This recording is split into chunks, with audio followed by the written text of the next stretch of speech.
আসসালামু আলাইকুম। Hello viewers, welcome back to my channel racy tasty food and kitchen. Viewers, অনেকেই বিন্নি চালের পিঠা তৈরি করতে পারেন না। আজকের রেসিপি তাদের জন্য। এই পিঠা খেতে বেশ মজা। একটি দুটি পিঠা খেয়ে কারোরই মনে তৃপ্তি হয় না। এই পিঠা রেস্টুরেন্ট কিংবা ফুটপাতের মামাদের কাছেও অ্যাভেলেবেল না। আপনি চাইলেই ইচ্ছে করলেই কিনতে পারবেন না, তাই আপনার রেসিপিটি জানা দরকার। আপনার রেসিপি জানা থাকলে যে কোনো সময় আপনি ইচ্ছে করলেই তৈরি করতে পারবেন। তাই আমি চেষ্টা করেছি চাল গুঁড়ো করা থেকে একটা পারফেক্ট বিন্নি চালের পাটিসাপটা আপনাদের সাথে শেয়ার করার জন্য। ছোটোখাটো কিছু টিপস ফলো করলেই বিন্নি চালের পাটিসাপটা পিঠা আপনারা পারফেক্টলি তৈরি করতে পারবেন।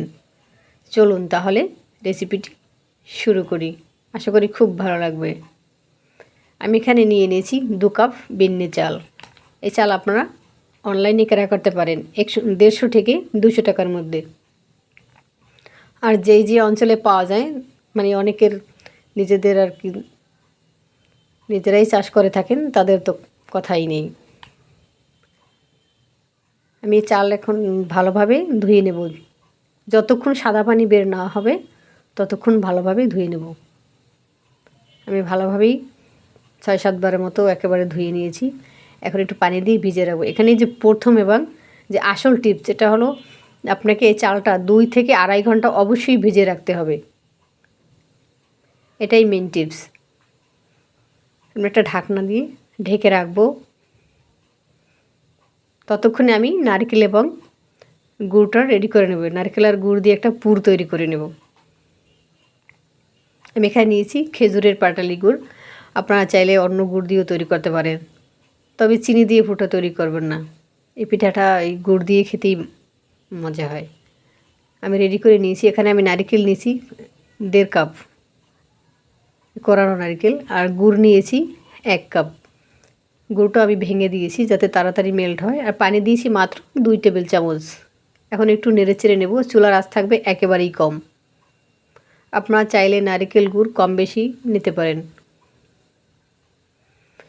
এটা জাস্ট অতটা ফর্মালিটির কিছু নেই। জাস্ট আমি মানে পিঠাটা যখন আপনি তৈরি করবেন দেখবেন একটু সহজ হবে যে পাটিসাপটা তৈরি করার সময় যে কতটুকু নারকেল নেব বা কতটুকু গুড় নেব আপনি 2 বারে অ্যাড করতে হবে। সেজন্য আমি এটা একবার একটা পুর তৈরি করে নিয়েছি যাতে আপনাদের পিঠাটা বানাতে সহজ হয়। মানে পুরটা একবারে দিয়ে দিলেই হবে।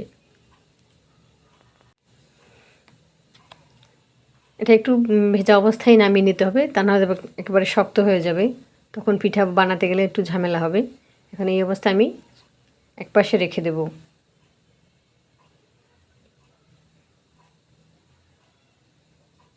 গুড় নারকেলের পুরটা আমার রেডি।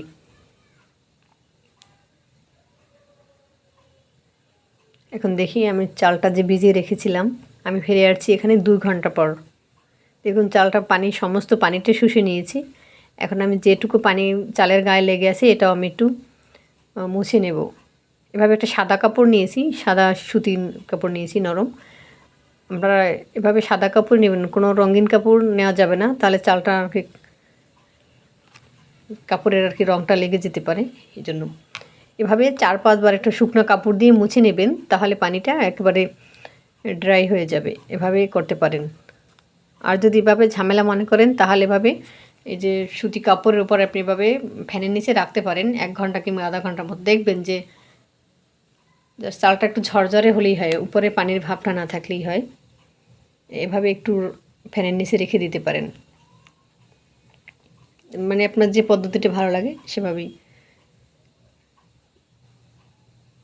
আমি কিছুক্ষণ এটা রেখেছিলাম। দেখুন এটার টাইম আপনাদের বেশি কম লাগতে পারে, 1 ঘন্টা আধা ঘন্টা বা 1.5 ঘন্টা লাগতে পারে।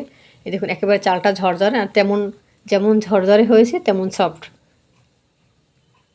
ভিজিয়ে রেখেছি এবং একটু নিয়েছি, একটু পানিটা শুকিয়ে নিয়েছি। আপনি আবার রোদ্রে শুকাতে যাবেন না। এখন আমি শিলপাটায় বেটে নেব। আপনারা চাইলে ব্লেন্ড করে নিতে পারেন। এই দেখুন আমি বেটে নিয়েছি, একবারই বেটে নিয়েছি। এটা খুবই ভালো, একেবারেই সফট। এই দেখুন কোনো লাম্পস নেই। যেগুলো দেখতে পাচ্ছেন এগুলো কিন্তু লাম্পস না, এটা একেবারে সফট। এটা পিঠার মতো তৈরি হয়েছে। এগুলো চাইলে আপনি গুড়ির সাথে অ্যাড করতে পারেন। অথবা রেখে দিতে পারেন। এখন আমি এখানে আপনাদের বোঝার সুবিধার জন্য আবারও চালের গুঁড়োটা মেপে নিয়ে নিচ্ছি, যাতে আপনারা পানিটা সঠিকভাবে নিতে পারেন। আমি চালের গুঁড়ো নিয়েছি 3 কাপ, আর লবণ দিয়ে দিয়েছি হাফ চা চামচ, সেরও একটু কম। একটু লবণটা মিশিয়ে নিচ্ছি। এখন আমি পানি অ্যাড করে দেবো। আপনাদের এখানে একটি পারফেক্টভাবে মেজারমেন্টটা বলে দিচ্ছি। 1 কাপ চালের গুঁড়ার জন্য পানি নেবেন 3 টেবিল চামচ।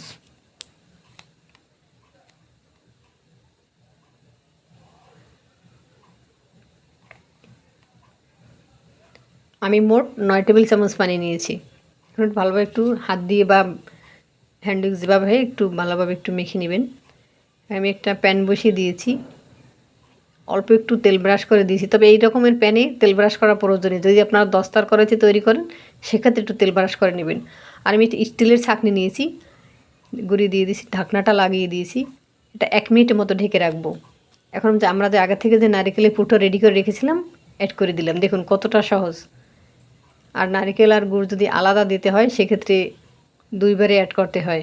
এখন আমি একটু ভাজ করে নিয়েছি, আপনাদের সুবিধা অনুযায়ী আপনারা ভাজ করে নেবেন। একটি পিঠা আমার তৈরি হয়ে গেল।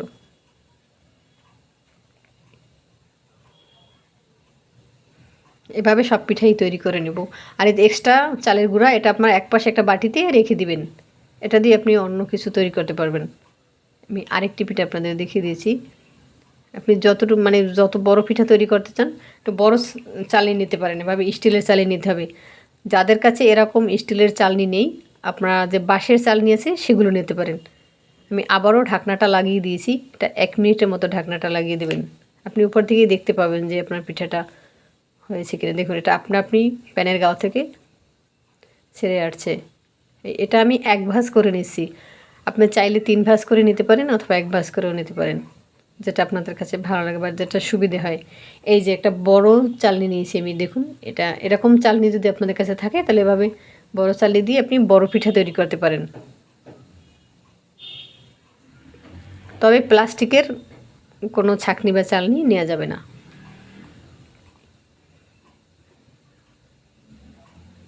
এই ঢাকনাটা লাগিয়ে দিয়েছি।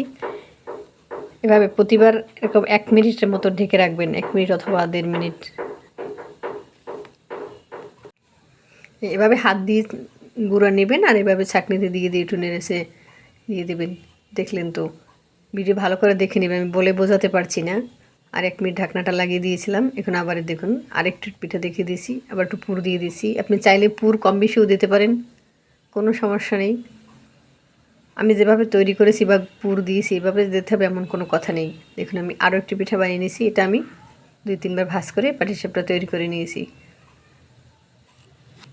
এই যে দেখলেন কত ইজি ওয়েতে আমার কতগুলো পিঠা তৈরি হয়ে গেল। তাহলে আপনারা অবশ্যই একবার হলেও বাসায় পিঠা তৈরি করবেন।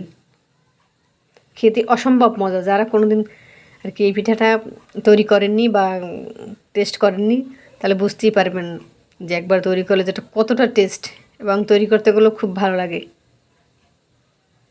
একটি পিঠা আপনি ভেঙে দেখিয়ে দিছি, দেখুন এটা পুর ভরা, আপনি কম বেশি দিতে পারেন। এটা খেতে আবার বলছি অসম্ভব মজা হয়েছে। আমি রিকমেন্ড করছি একবার হলেও ট্রাই করবেন, দেখবেন সবাই খুব পছন্দ করবে। আর একটি ছোট্ট টিপস, এই পিঠাটা একটু গরম গরম খেতে বেশি ভালো লাগে। তাহলে ভিডিওটি ভালো লাগলে একটি লাইক দিন, ফ্রেন্ডস আর ফ্যামিলির সাথে শেয়ার করুন। মজার মজার ভিডিও পেতে এই চ্যানেলটি সাবস্ক্রাইব করে অল বাটন ক্লিক করে রাখুন, যাতে আমি যখনই ভিডিও আপলোড করব সবার আগে আপনার কাছে নোটিফিকেশন পৌঁছে যায়। কথা হবে নেক্সট ভিডিওতে নতুন রেসিপিতে। আল্লাহ ততদিন আপনাদেরকে সুস্থ রাখুক, ভালো রাখুক, নিরাপদে থাকুন, নিরাপদে পথ চলুন। খাবারের অপচয় করবেন না। Food is life. আজ এ পর্যন্তই।